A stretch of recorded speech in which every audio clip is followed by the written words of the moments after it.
Let's say kalian akhirnya mutusin mau investasi reksadana, dan karena kalian profil risikonya moderat, kalian mau beli reksadana obligasi. Tapi masalahnya pas buka bibit, pilihannya tuh banyak banget. Terus mana yang mesti dipilih gitu kan? Jangan khawatir teman-teman, di video ini aku akan share apa aja yang mesti dilihat buat beli reksadana yang baik, dan aku juga akan langsung praktek cara belinya di bibit.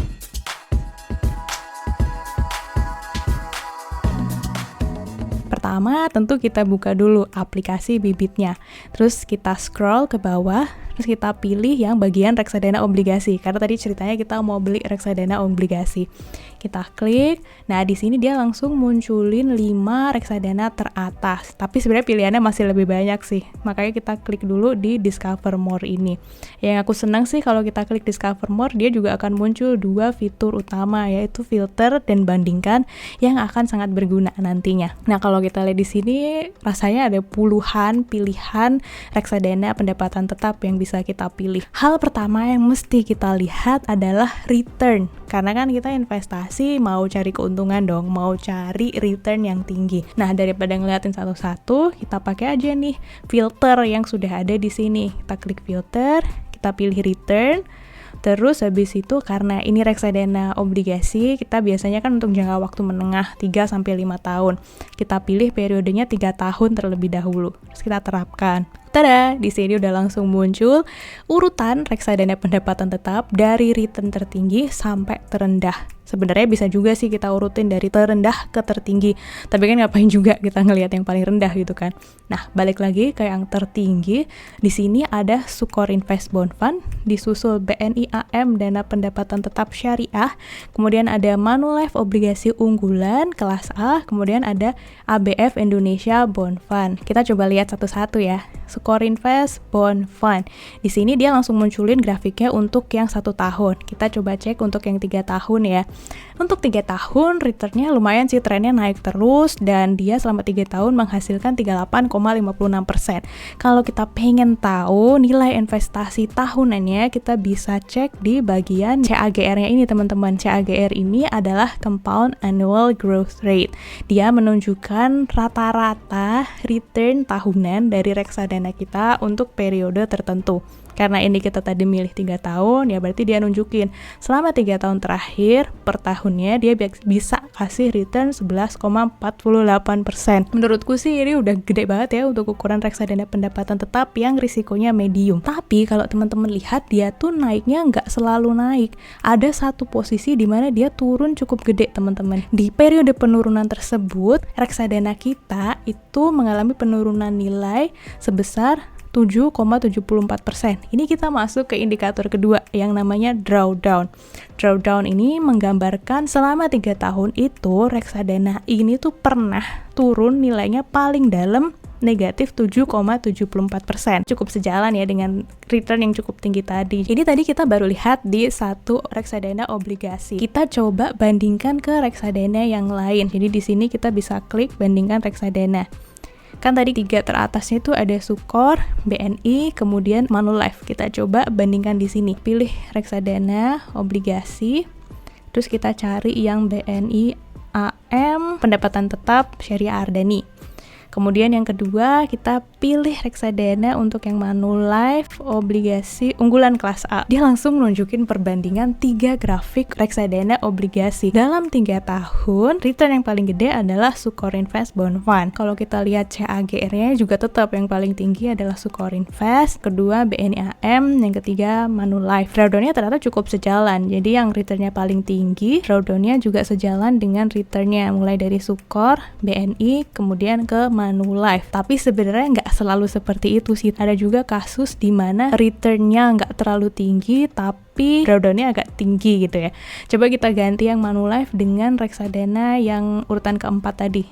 Kita ada ABF ya. Di sini kalau kita lihat returnnya itu sebenarnya nggak setinggi yang lain, cuma 10,13%. Tapi ternyata drawdown-nya itu negatifnya paling tinggi. Nah biasanya kalau udah kayak gini sih aku nggak akan pilih, karena ngapain juga kita risikonya tinggi tapi returnnya nggak setinggi yang lain gitu kan. Nah kita balik lagi ke Manulife. Terus habis itu kita coba deh, kita lihat kalau 5 tahun seperti apa kinerjanya. Ternyata si Manulife CAGR-nya paling bagus dibandingkan BNI. Terus drawdown-nya ternyata juga lumayan kecil kalau dilihat dari 5 tahun. Terus bingung pilih yang mana gitu kan. Tapi kita coba lihat ke grafik yang di atas ini ya teman-teman. Kalau kita lihat grafik yang di atas, si Manulife ini grafiknya tuh naik turunnya lebih heboh gitu dibandingkan si BNI AM. Jadi kalau kita lihat di periode ini, si Manulife tuh naik turun sendiri dan naik turunnya lumayan tajam gitu ya. Ini tergantung sih, kalian prefer reksadana yang nilainya volatile atau yang cenderung stabil. Kalau aku pribadi sih nggak terlalu suka yang naik turun gini, makanya aku akan lebih memilih si BNI AM kalau berdasarkan informasi ini ya. Kita masuk ke indikator yang selanjutnya, ini indikator ketiga, expense ratio. Expense ratio ini adalah rasio antara biaya yang dikeluarkan oleh manajer investasi terhadap total nilai kelolaan. Kalau kita pakai manajer investasi buat ngelola reksadana kita, tentunya nggak gratisan dong. Pasti ada biaya transaksi, biaya jual belinya dia, dan ada biaya fee untuk pengelolaannya. Nah, si semua expense ini tercakup di expense ratio. Jadi semakin kecil nilainya, semakin efisien si manajer investasi kita. Nah, makanya di sini kalau kita lihat yang paling bagus adalah yang BNI teman-teman. Dia kurang dari 1 dibandingkan dengan yang Sukor dan yang Manulife. Indikator selanjutnya adalah aset under management atau di sini total AUM gitu ya. Aset under management ini menggambarkan nilai kelolaan reksadana dari manajer investasi tersebut. Kalau kita lihat di sini yang paling gede ternyata si Manulife, disusul Sukor Invest, dan baru yang BNI. Kalau makin gede dana kelolaannya berarti dia makin dipercaya sama orang.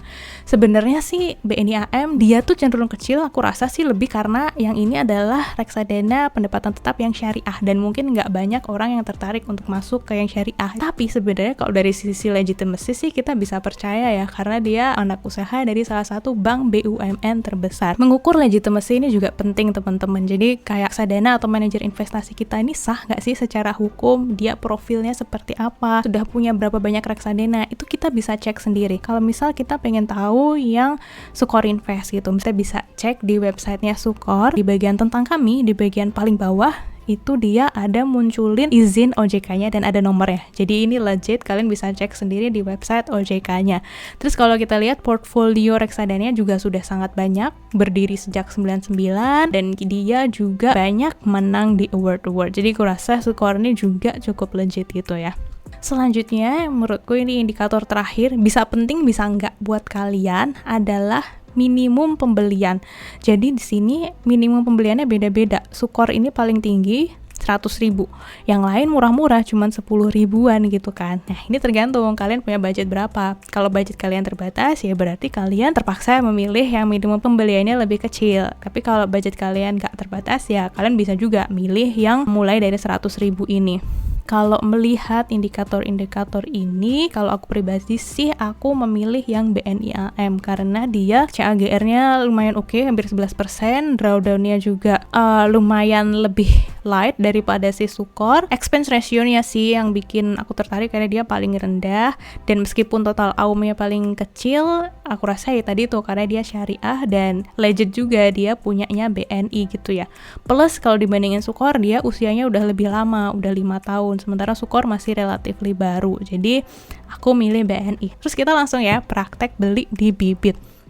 Kita klik beli di sini yang si BNI, minimum pembelian misalnya kita tulis ya, kita pilih yang 10.000 aja lah ya. 10.000, kita klik beli. Nah, di sini biaya pembeliannya gratis, teman-teman bisa lihat. Terus habis itu kita juga bisa pilih nabung rutin investasi ini. Nabung rutin ini cukup membantu sih buat bantu kalian bisa konsisten nabung. Frekuensinya bisa harian, mingguan, atau bulanan, tergantung preferensi. Terus tanggalnya bisa diatur tiap tanggal berapa, berlaku sampai kapan juga bisa diatur. Untuk kali ini aku nggak akan onin dulu yang ini. Terus kita klik yang bagian saya menyetujui, terus bayar sekarang. Nah, di sini pilihan pembayarannya ada macam-macam. Ada Bank Jago, ada GoPay, ada Link Aja, ShopeePay, transfer banknya juga ada banyak sekali. Jadi bisa tergantung preferensi kalian. Untuk kemudahan, aku akan pilih yang GoPay. Terus kita buka aplikasi GoPay, konfirmasi pembayaran deh, konfirmasi bayar, kemudian kita masukkan PIN-nya, berhasil. Udah, gitu aja proses belinya di Bibit.